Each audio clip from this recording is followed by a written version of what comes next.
Assalamualaikum warahmatullahi wabarakatuh. Kami dari kelompok 10 yang beranggotakan saya Saradiva Nadila. Saya Anissa Melvira Lubis. Saya Fizul Kapiaknan. Ingin mempresentasikan materi tentang ejaan bahasa Indonesia. A. Pengertian ejaan bahasa Indonesia. Ejaan adalah cara penulisan kata atau kalimat dengan menggunakan huruf dan tanda baca. Pedoman umum ejaan bahasa Indonesia atau biasa disingkat dengan PUEB adalah ejaan yang berlaku sejak tahun 2015 berdasarkan Peraturan Menteri Pendidikan dan Kebudayaan Republik Indonesia Nomor 50 Tahun 2015. PUEB menggantikan ejaan yang disempurnakan atau biasa disingkat dengan EYD yang diresmikan pada tanggal 16 Agustus 1972 oleh Presiden Soeharto. B. Tujuan ejaan bahasa Indonesia. Tujuannya adalah untuk memberi pengertian dari tulisan agar lebih jelas dan memudahkan pembaca untuk memahami informasi yang disampaikan secara tertulis. C. Fungsi ejaan bahasa Indonesia.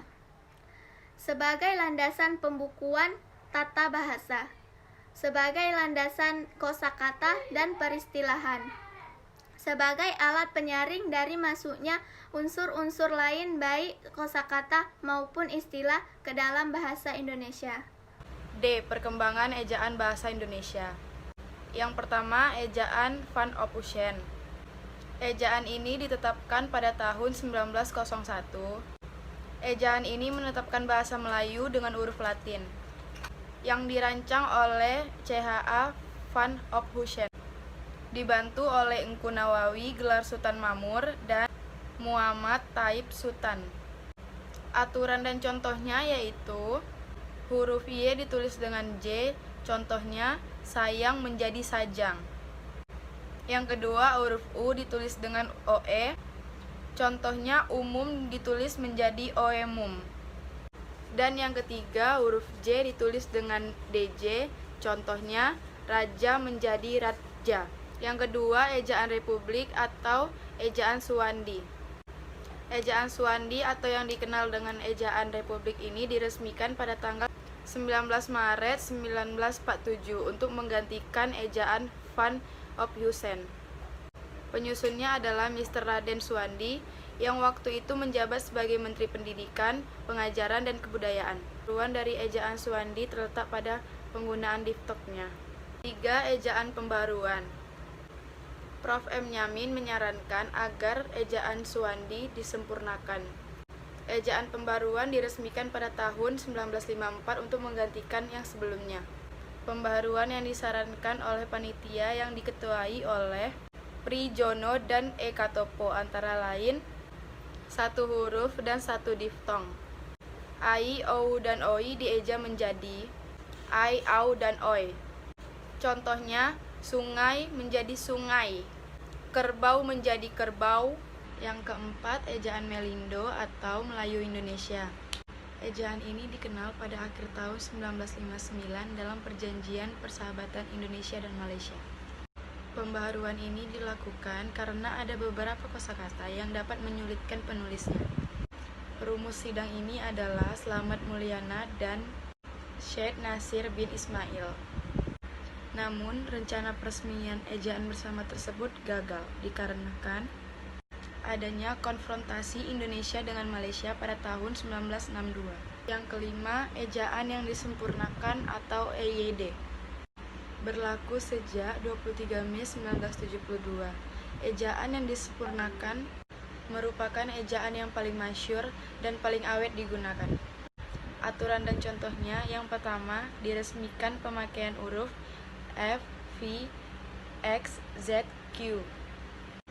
Contohnya seperti variabel, frustasi, dan lain-lain. Yang kedua, diresmikan pemakaian huruf kapital dan huruf miring. Yang ketiga, diresmikan penggunaan kata dasar, kata turunan, kata ulang, dan kata majemuk, dan lain-lain. Yang keempat, diresmikan penulisan unsur serapan. Dan yang kelima, diresmikan penggunaan tanda baca. Pemakaian huruf ejaan bahasa Indonesia. Yang pertama, huruf abjad. Abjad yang digunakan dalam ejaan bahasa Indonesia terdiri atas 26, yaitu huruf A sampai Z. Yang kedua, huruf vokal. Huruf yang melambangkan vokal dalam bahasa Indonesia terdiri atas 5 huruf, yaitu A, I, U, E, dan O. Yang ketiga, huruf konsonan. Huruf yang melambangkan konsonan dalam bahasa Indonesia terdiri atas 21 huruf gabungan huruf konsonan. Huruf Q dan X khusus digunakan untuk keperluan nama diri atau keperluan ilmu. Gabungan huruf konsonan yaitu seperti KH, NG, NY, SY. Masing-masing melambangkan satu bunyi konsonan. Yang kelima, huruf diftong. Di dalam bahasa Indonesia terdapat 4 diftong yang dilambangkan dengan menggabungkan dengan huruf vokal AI, AU, AE, OI. Yang keenam, huruf kapital.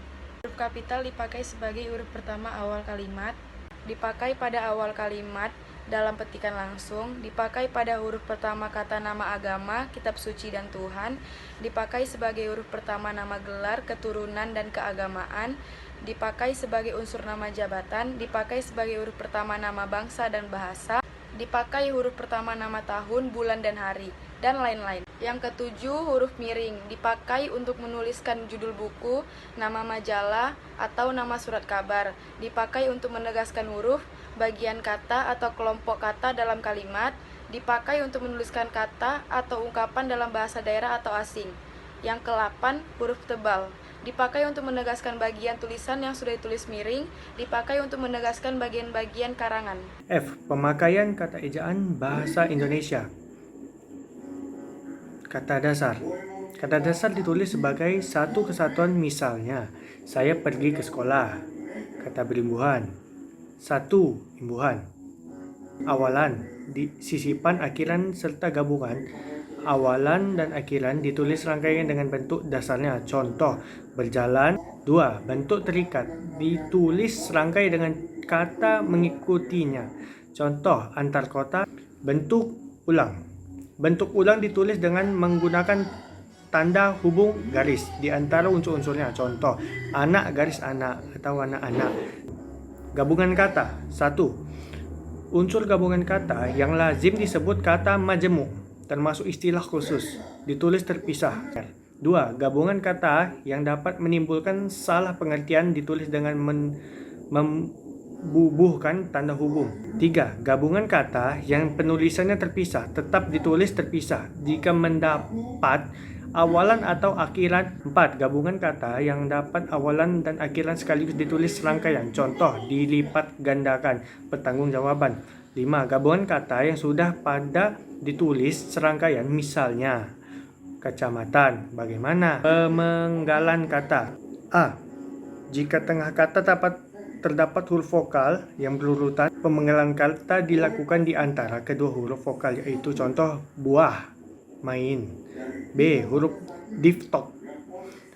A, I, U, E, O tidak dipenggal. C. Jika di tengah kata dasar terdapat huruf konsonan di antara dua huruf vokal, pemenggalannya dilakukan sebelum huruf konsonan itu. Contoh, bapak. D. Jika di tengah kata dasar terdapat dua huruf konsonan yang berurutan, pemenggalannya dilakukan di antara kedua huruf konsonan itu. Contoh, April. E. Jika di tengah kata dasar terdapat 3 huruf konsonan atau lebih yang masing-masing melambangkan satu bunyi, pemenggalannya dilakukan di antara huruf konsonan yang pertama dan huruf konsonan yang kedua. Contoh, ultra. 2. Pemenggalan kata turunan sedapat-dapatnya dilakukan di antara bentuk dasar dan unsur pembentukannya. 3. Jika sebuah kata terdiri atas 2 unsur atau lebih dan salah satu unsurnya itu dapat bergabung dengan unsur lain, pemenggalannya dilakukan di antara unsur-unsur itu. Contoh, biografi.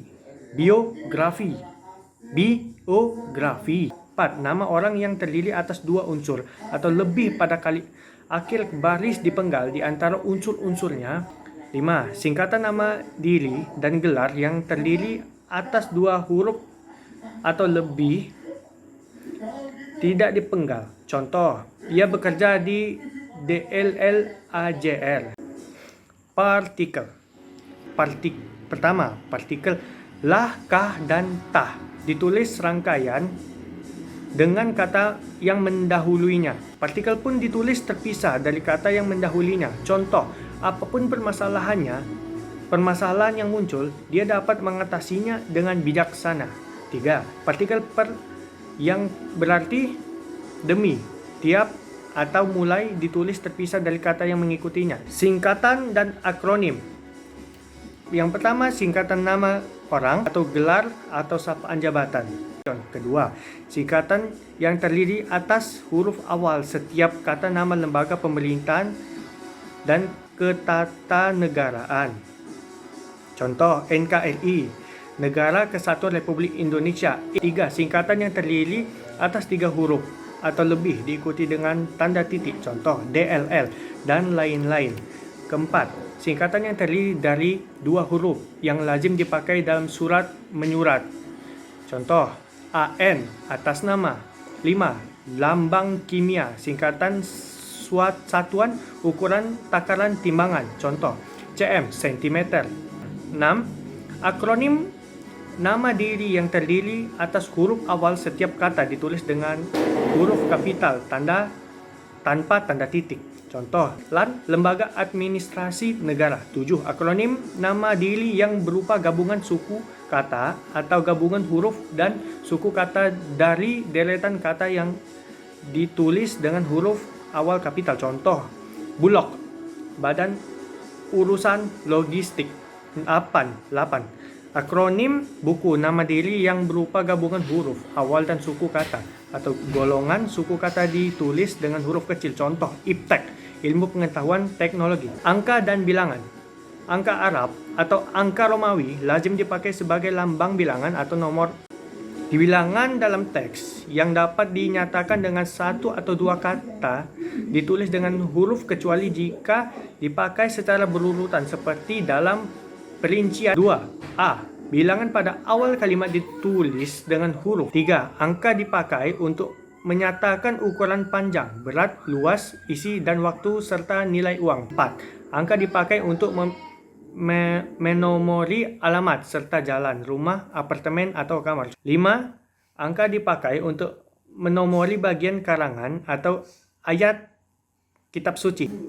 6. Penulisan bilangan dengan huruf dilakukan pada bilangan utuh. 7. Penulisan bilangan tingkat dapat dilakukan dengan cara berikut. 8. Penulisan angka yang dapat akhiran an dilakukan dengan cara berikut. 9. Bilangan yang digunakan sebagai unsur nama geografi ditulis dengan huruf kata ganti ku, kau, ku, mu, dan nya. Kata ganti ku dan ku, kau ditulis serangkai dengan kata yang mengikutinya, sedangkan kata ku, mu, dan nya ditulis serangkai dengan kata yang mendahulinya. Kata sandang dan si dan sang. Kata si dan sang ditulis terpisah dari kata yang mengikutinya. Contoh, surat itu dikembalikan kepada si pengirim. G. Pemakaian tanda baca. Tanda titik. Pertama, tanda titik dipakai pada akhir kalimat. 2. Tanda titik dipakai di belakang huruf. 3. Tanda titik dipakai untuk memisahkan angka, jam, menit, dan detik. 4. Tanda titik dipakai dalam daftar pustaka di antara nama penulis, tahun, judul tulisan. Yang tidak berakhir dengan tanda tanya atau tanda seru. 5. Tanda titik dipakai untuk memisahkan bilangan ribuan atau kelipatan yang menunjukkan jumlah. Tanda koma. Tanda koma dipakai di antara unsur-unsur dalam suatu pemerincian atau pembilangan. 2. Tanda koma dipakai sebelum kata penghubung seperti tapi, melainkan, dan sedangkan dalam kalimat majemuk. 3. Tanda koma dipakai untuk memisahkan anak kalimat yang mendahului induk kalimat. 4. Tanda koma dipakai di belakang kata atau ungkapan penghubung antar kalimat. Seperti oleh karena itu. 5. Tanda koma dipakai sebelum dan atau sesudah kata seru. 7. Tanda koma dipakai di antara nama dan alamat. 8. Tanda koma dipakai untuk memisahkan bagian nama yang di balik susunannya terdapat daftar pustaka. Tanda koma dipakai di antara bagian-bagian dalam catatan kaki atau catatan 10. Tanda koma dipakai di antara nama orang dan singkatan gelar akademis. 11. Tanda koma dipakai sebelum angka desimal. 12.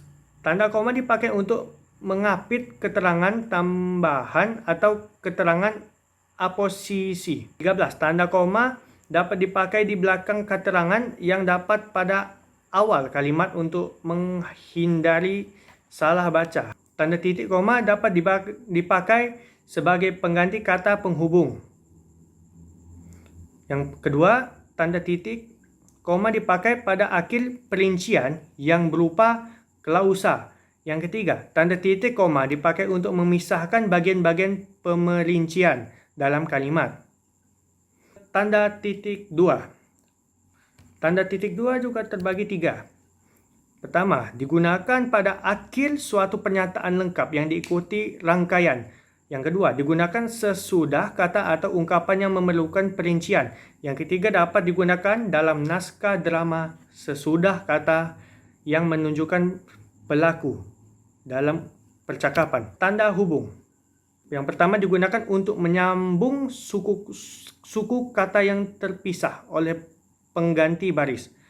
Kedua, digunakan untuk menyambung unsur kata ulang. Ketiga, digunakan untuk menyambung tanggal atau kata yang dieja.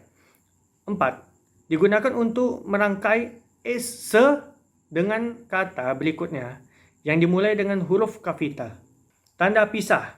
Yang pertama, tanda pisah dapat dipakai untuk membatasi penyisipan kata atau kalimat yang memberi penjelasan di luar bangun kata. 2. Tanda pisah dapat dipakai juga menegaskan adanya keterangan aposisi atau keterangan yang lain. 3. Tanda pisah dipakai di antara dua bilangan, tanggal atau tempat yang berarti sama dengan atau sampai ke. Tanda tanya. 1. Tanda tanya dipakai pada akhir kalimat tanya. 2. Tanda tanya dipakai di dalam tanda kurung untuk menyatakan bagian kalimat yang disangsikan atau yang kurang. Tanda seru. Tanda seru dipakai untuk mengakhiri ungkapan atau pertanyaan yang berupa seruan atau perintah yang menggambarkan kesungguhan, ketidakpercayaan, atau emosi yang kuat.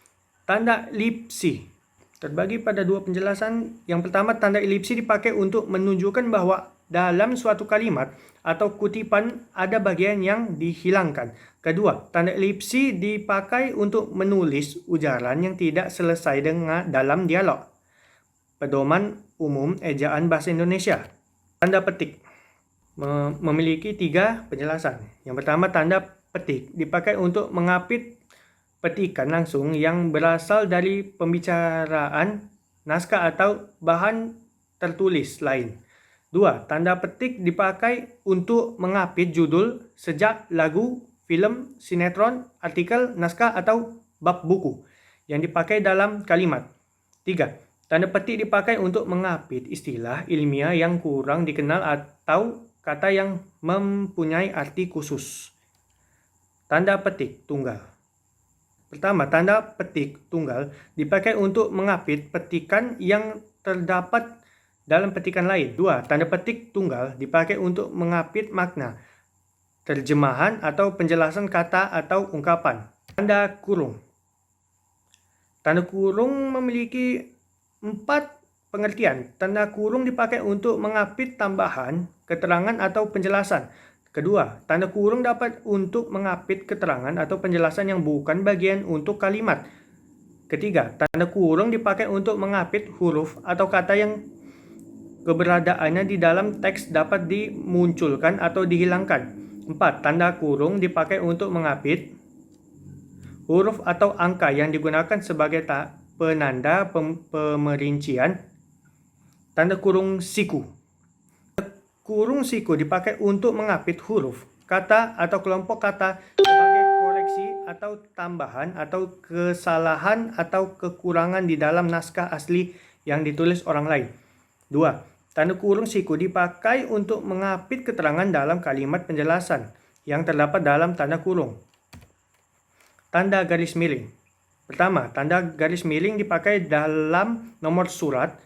2. Tanda garis miring dipakai sebagai pengganti kata. 3. Tanda garis miring dipakai untuk mengapit huruf kata atau kelompok kata sebagai koreksi. Tanda penyingkat atau apostrof. Tanda penyingkat dipakai untuk menunjukkan penghilangan bagian kata atau bagian angka tahun dalam konteks tertentu. Unsur serapan. Dalam perkembangannya, bahasa Indonesia menyerap unsur dari berbagai bahasa, baik bahasa daerah maupun bahasa asing. Serapan dibagi dua. Yang pertama, unsur asing yang belum sepenuhnya terserap ke dalam bahasa Indonesia. Kedua, unsur asing yang pengucapannya dan penulisan disesuaikan dengan kaidah bahasa Indonesia.